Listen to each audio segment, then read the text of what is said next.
Hello, book lovers. Welcome back to Procrastinate with Books. This is me, Yamini, and today I'll be taking you through on a very interesting tour. That is the International Book Fair that's being held currently in Bangkok.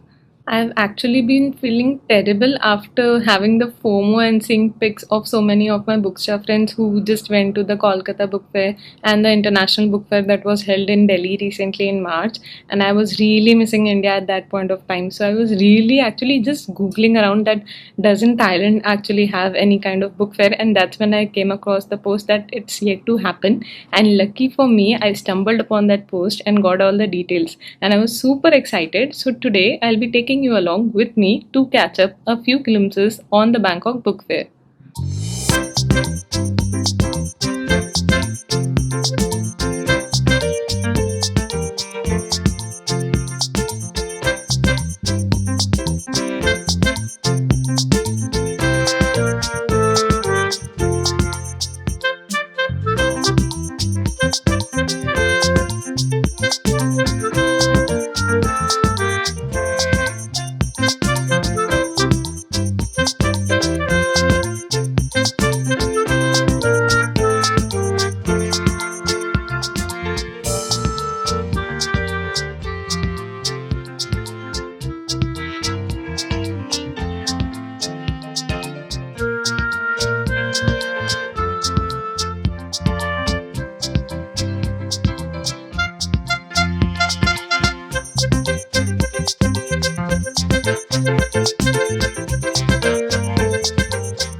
Quick few things about the book fair. One, the commute option and the best way to reach there is to take a MRT line, which is a metro line in there, to QSNC, which is Queen Sirikit National Convention Center. And the metro is directly interconnected. So you basically come out of the metro and internally itself, you don't really have to go outside on the road. It will just take you directly to the convention center and you can enter the book fair right from there. Good part is there are a lot of stalls and eatery options available right down there. So in case you're hungry or thirsty, you can catch up with a few things in there. And things are pretty well provisioned, I would say. Another great thing about this book fair was there was no entry ticket. So unlike in India, especially to the book fairs that I have been in, there is an entry ticket. So you have to get into a line and purchase your entry ticket. Another great thing is that the space was so big, huge basically. There is this corner towards the exit side on the left where there are basically circular stairs that are constructed. So in case you are tired, you can just take some rest in there before loitering further into the other bookstore lanes. And that would be probably it from introspection point of view. Hello, book lovers. I am back from the book fair with just few knick-knack little things that I wanted to show you. So let's quickly catch up on that. The first things first, I was so damn hungry or maybe thirsty because I did not get a chance to finish my evening coffee and I just had to run around because I just saw the timings on the book fair and I had just a few hours left to go there and tomorrow is not really a good time to catch up. So just came back, made a coffee and I decided to catch up with you guys. So let's keep this as authentic as possible. One of the books that I got from Asia Books is this particular one. It's by Mitch Albom and this is The Stranger in the Lifeboat. And you guys must have actually heard about his other books like The Tuesdays with Maury, which is one of everyone's favorite. And so I wanted to really read another book by this author. And they, for some reason, keep these books plastic wrapped. So the price mentioned over here is $2.99, but there was a deal going on in a separate section in Asia Books where you could actually pick any book under 100 rupees. Not rupees, Thai baht, sorry. Now this is obviously a hardcover and one of the books that I wanted to pick from my wish list that I currently had. So obviously I had to get this one. You would actually be surprised by the number of books that I picked. It's not much because I strictly decided to stick to my wish list. No matter how exciting books came in front of me, I had to strictly be able to stick to my wish list and only those books I would be grabbing which were in good condition and they would be on discount. Otherwise, there's just no meaning of going to a fair and picking things up. You can just order it online or go to the store and randomly buy the things that you want. If you stick to that formula and be strict with yourself, I'm sure the health of your wallet will be in good condition. Now let me just read out the blurb to you because it's quite short. Adrift in a raft after a terrible shipwreck, 10 strangers try to survive while they wait for a rescue. After 3 days, short on water, food and hope, they spot a man floating in the waves. They pull him on board and survivor claims that he can save them. But should they really trust this person? Will any of them see the home again?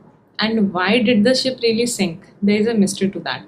The Stranger in a Lifeboat is not only a deeply moving novel about power of love and hope in the face of danger, but also a mystery that will keep you guessing till the very end. The next book in my collection is something that you'll be shocked to see. Even I was shocked to see this book in there on a sale.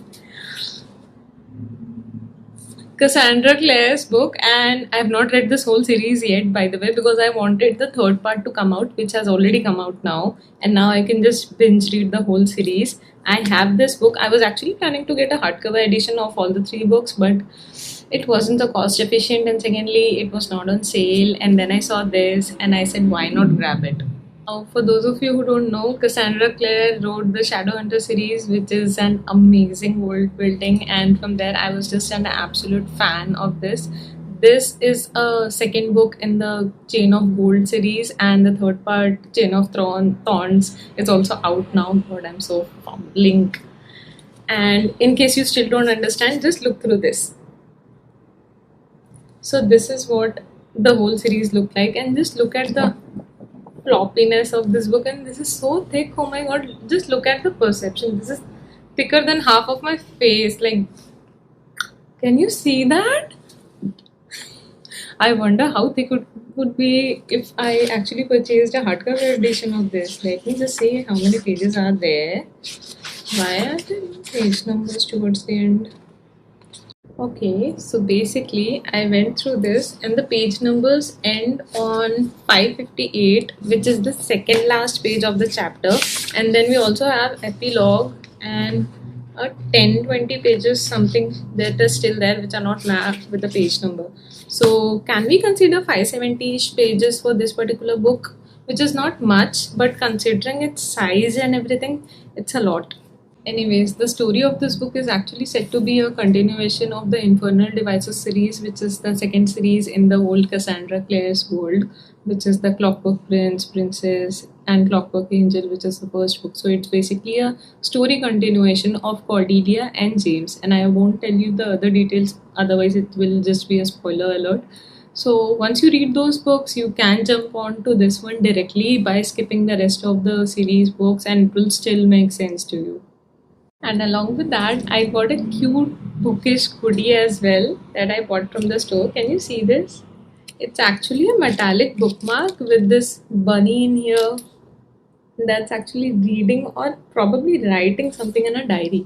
And it's really cute. And I thought I'll get one, try how it's it, and if it makes sense, I will also put it buy it for rest of my family as well, especially my niece. She actually loves reading, and I do recommend a couple of books to her, and she's probably the only one that listens to me.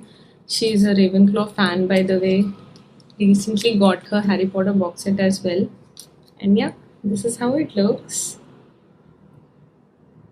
Cute, isn't it? And here you it has a paper clip kind of a thing, so you can actually clip it on the pages that you are reading. I probably would not clip it. I would just let it hang outside because I don't want my pages to be torn by the pull and trigger effect of it. And that was basically it from my haul perspective. Now you would be thinking, Yamini, what is this? You went to a book fair and just got two books and a bookish bookmark. I know what you mean, but the thing is, there were literally just four stores in there that had English books. Rest of the all had Thai books, and I did check up online before going because I did not want to go all the way to QST and then be disappointed. So I checked it online, and I literally found four stores. And I was like, ठीक है चलो चार तो है. And I went there and guess what? And you won't believe one of them was just like a children's book section, and that too not even children. I think it was for toddlers because they literally had those poems, ABC, coloring, and all those things kind of books. And I was like, ठीक है ये तो गया. I still had three options. I went to Kinokuniya, and utter sheer disappointment. I was so shocked with the way they arranged their stall. One, their stall was quite short. Second, their book English book collection was literally shoved in a corner, and they just said ki that's all. I'm sorry to say they have a wonderful bookstore collection, but the book fair collection was least appeasing, especially from an English book's point of view. After that, I basically went to Asian books and got my other book that I wanted to see. They, for thank goodness, had some decent collection. They, in fact, had two different stalls. One of the major stall actually included books which were brand new, and they had different level of discounts, such as if you purchase for 1000 you have 10%, if you purchase for 1500 you have 15%, and so on and so on. The whole brick stack kind of a deals were going on. And then there was a clearance sale as well, where there was up to 80% kind of off, especially on the stationery items and other things that were there. So it was interesting to see there. I did wanted to purchase two more titles in there, but the page quality of those books was not really to the best. And since I'm trying to add this to my collection, which is a longer term investment, I did not wanted to get any such kind of books that I might end up throwing because of the stains and everything on the pages. So yeah, that's why I got just one book from there. Option and the store that was left on was Kunakorn Publishing, and they had a very good stall actually. They had some decent hardcover books and some paperbacks as well, from where I actually got Cassandra Clare's new book that I was so excited for. And they had this amazing collection of stacks where you could basically pick any book for I think 100 or less, and if you pick five or more books of your choice obviously, then you get to stack up a better discount in there. That was basically it from my side, guys, and I hope you had fun watching this video and coming along with me to the whole book fair theme. I hope you had a wonderful time today, And if you did, please comment down and let me know your thoughts around it. If you would go to such a book fair, what would be your picks in there? Until our next video, keep your coffee strong and your TBRs long. Goodbye.